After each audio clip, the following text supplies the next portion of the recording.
T'es-tu déjà demandé pourquoi tant de personnes âgées semblent s'éteindre lentement, presque invisiblement, avant même d'atteindre l'âge de 82 ans, alors qu'elles semblaient en bonne santé, quelques années plus tôt?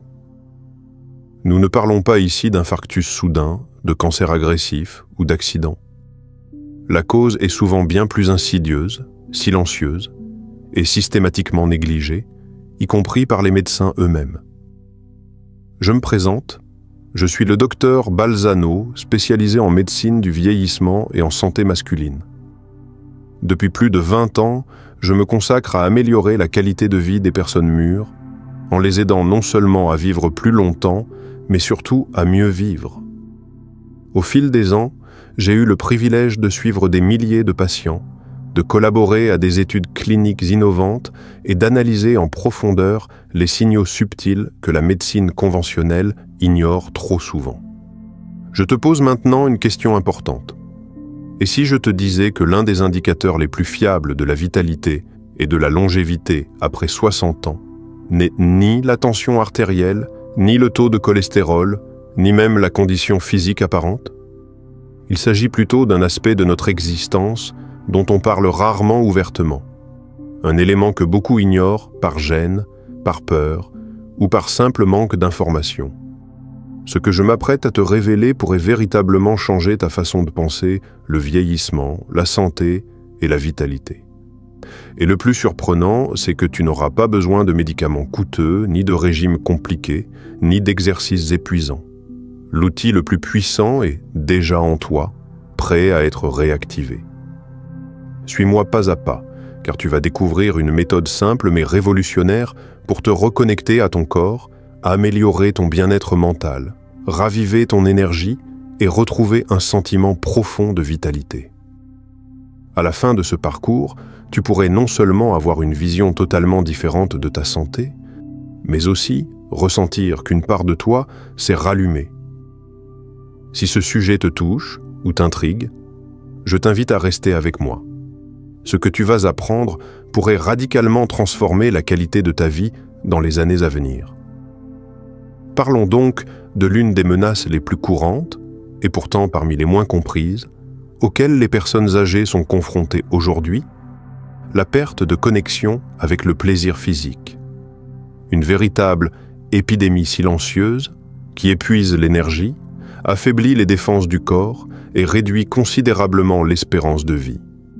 Quand je rencontre des personnes âgées de 70 à 80 ans, je perçois souvent une forme de tristesse voilée dans leur regard. C'est la mélancolie de ceux qui ont cessé, lentement et sans s'en rendre compte, de se sentir vivants. Je ne parle pas de tristesse clinique, ni de dépression manifeste.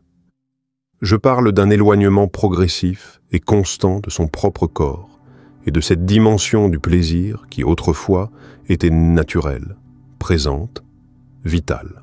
Et pourtant, très peu osent en parler avec clarté ou lucidité.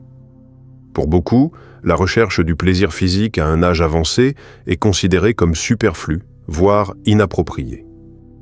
Mais ce que la société a transformé en tabou, la science moderne commence à le reconnaître comme l'un des éléments fondamentaux du bien-être et de la longévité. Avec le temps, nous nous sommes laissés convaincre par un message dangereux, que l'intimité, le contact physique et le désir n'appartiennent qu'à la jeunesse. Qu'une fois un certain âge atteint, nous devrions nous résigner au silence, au renoncement, à la distance. Mais c'est une erreur dévastatrice.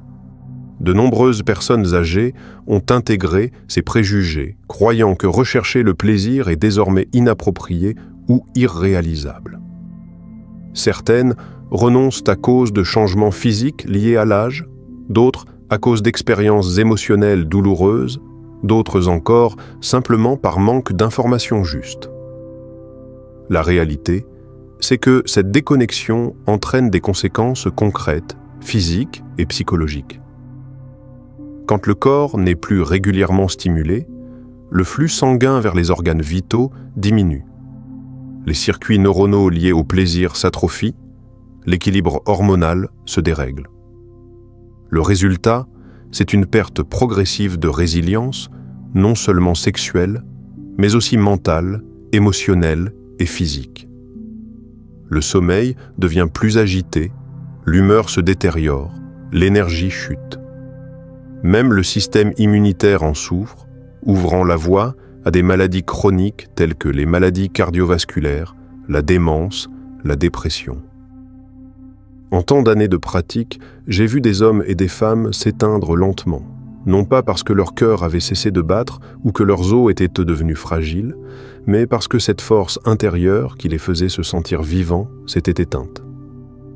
C'est pourquoi j'affirme avec conviction que le plaisir physique, qu'il soit partagé avec un partenaire ou vécu seul, n'est ni un luxe ni un caprice, mais un pilier de la santé. L'abandonner par peur ou par ignorance revient à renoncer à sa vitalité.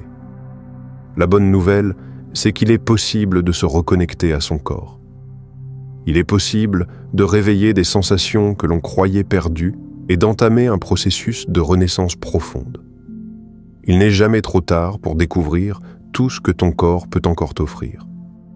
Bien au contraire, cette redécouverte pourrait être la clé d'une santé plus stable, d'un esprit plus clair et d'un équilibre émotionnel plus solide. Une renaissance pleine et durable de son bien-être sexuel et général. Il est important de savoir que chaque obstacle peut être surmonté avec la conscience nécessaire et les bons outils. Voyons-les ensemble. 5. Les erreurs les plus fréquentes à éviter et comment les dépasser. L'une des erreurs les plus fréquentes que j'ai observées chez mes patients, c'est la précipitation. Beaucoup, poussés par le désir de ressentir quelque chose à nouveau, abordent ce chemin avec impatience. Mais le corps, surtout après un certain âge, a besoin de temps pour se réveiller. Aller trop vite peut entraîner frustration, déconnexion et sentiment d'échec. À l'inverse, il est essentiel d'accueillir chaque sensation, même la plus subtile, comme une avancée, sans attente rigide. Une deuxième erreur fréquente est la comparaison avec le passé. Souvent, les patients me disent « Avant, tout était plus simple. Je m'excitais en un instant. » Ou encore « Je n'avais pas besoin d'aide ni de préparation. » Ces pensées sont naturelles, mais dangereuses. Chaque étape de la vie a sa propre beauté, et se comparer à une version plus jeune de soi-même ne fait que créer des blocages émotionnels. Au contraire, nous devons apprendre à être curieux du corps que nous avons aujourd'hui, à découvrir comment il réagit sans jugement. Le troisième obstacle, c'est l'isolement. La honte pousse beaucoup de personnes à ne jamais parler de ces sujets, même pas à leur médecin ou à leur thérapeute. Ce silence peut faire naître un sentiment de solitude, d'étrangeté, voire d'anormalité. Pourtant, la vérité, c'est que beaucoup vivent exactement les mêmes expériences. Il existe des groupes, des forums et des professionnels dédiés à cela. Partager, ne serait-ce qu'avec une personne de confiance, peut faire une énorme différence.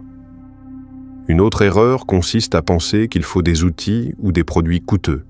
Certains viennent me demander quelle pilule, gel ou appareil ils doivent acheter pour se sentir à nouveau vivants. Bien qu'il existe des aides efficaces, aucune d'entre elles ne peut remplacer le travail quotidien, doux et patient de reconnexion avec son propre corps. Bien souvent, les mains, la respiration et un peu de temps pour soi suffisent à raviver cette étincelle. Enfin, il y a l'idée fausse qu'il est trop tard. C'est peut-être la limite la plus répandue, mais le corps humain, même à 70, 80 ou 90 ans, conserve des ressources extraordinaires. J'ai vu des personnes qui, après des décennies de distance avec le plaisir, ont redécouvert leur sexualité de manière nouvelle et profonde. Il ne s'agit pas de redevenir comme avant, mais de trouver un nouvel équilibre, authentique, adapté à l'âge et aux besoins actuels. 6. Le lien entre plaisir physique et longévité. Maintenant que nous avons vu comment éviter les pièges les plus courants, je souhaite approfondir avec vous un aspect que la science explore avec un intérêt croissant.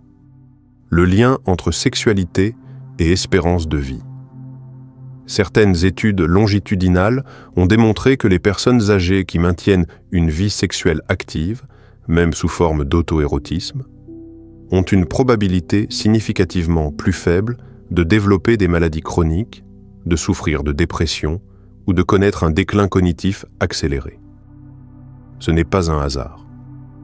La stimulation physique et sexuelle a des effets concrets et mesurables sur la neuroplasticité, la production d'hormones bénéfiques et le bien-être du système nerveux autonome.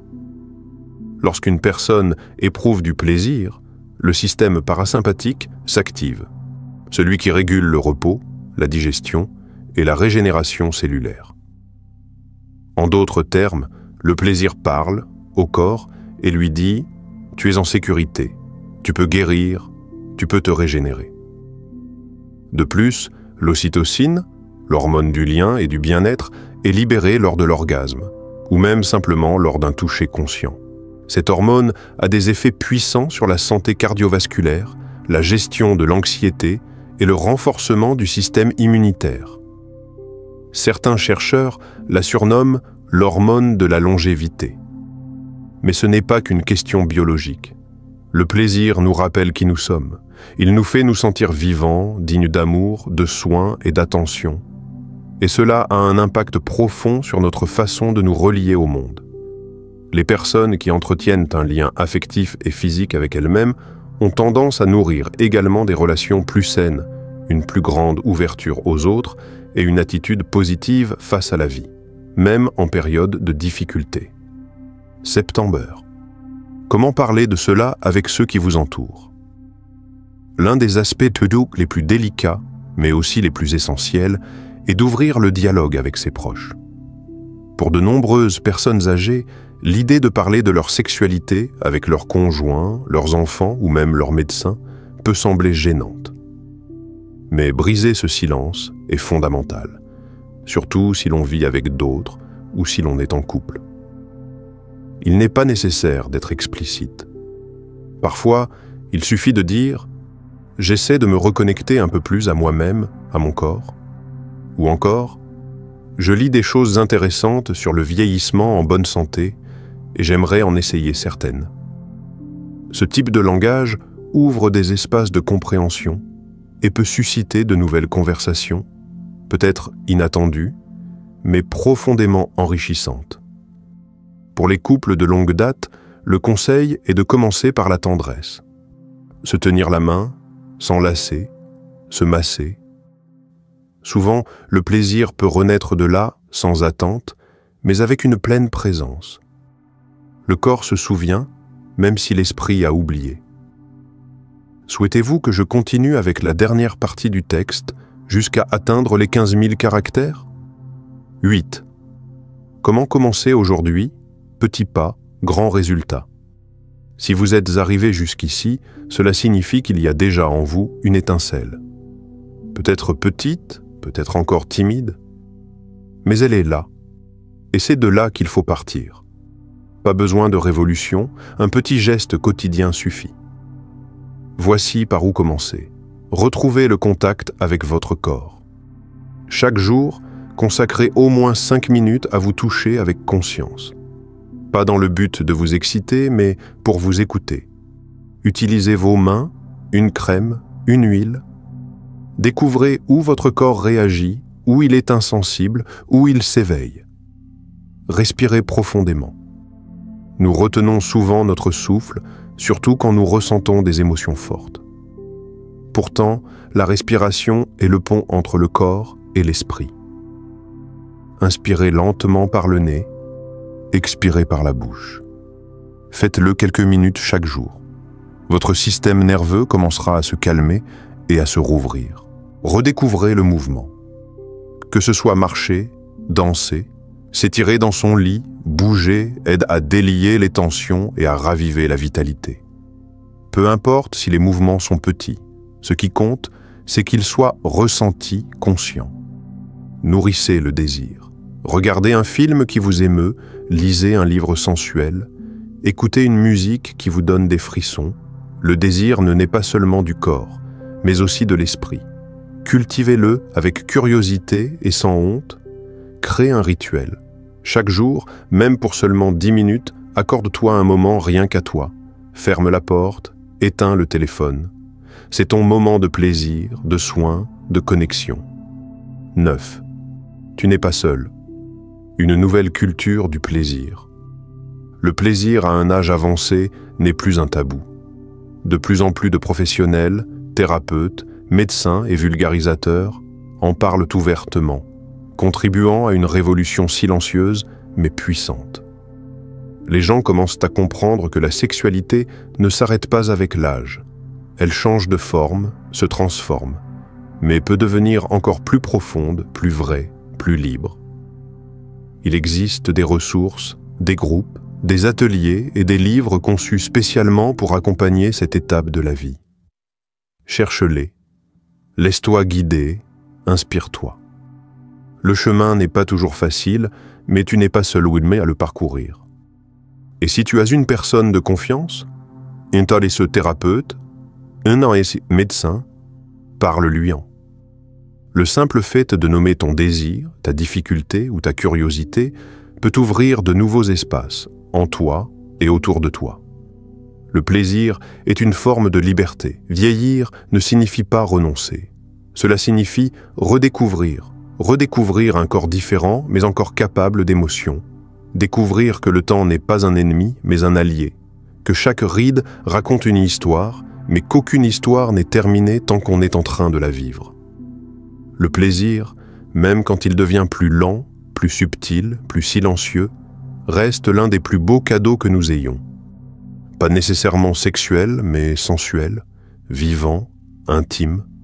Se donner le droit d'éprouver du plaisir, même à 60, 70, 80 ans, est un acte de dignité, de soin et de liberté. Et toi, si tu es arrivé que jusqu'ici, tu as déjà fait le premier pas. Le prochain, toi seul, on peut le choisir. Si cette vidéo t'a été utile, laisse un j'aime et abonne-toi à la chaîne. Partage ton avis dans les commentaires. Nous sommes curieux de savoir ce que tu en penses. À la prochaine vidéo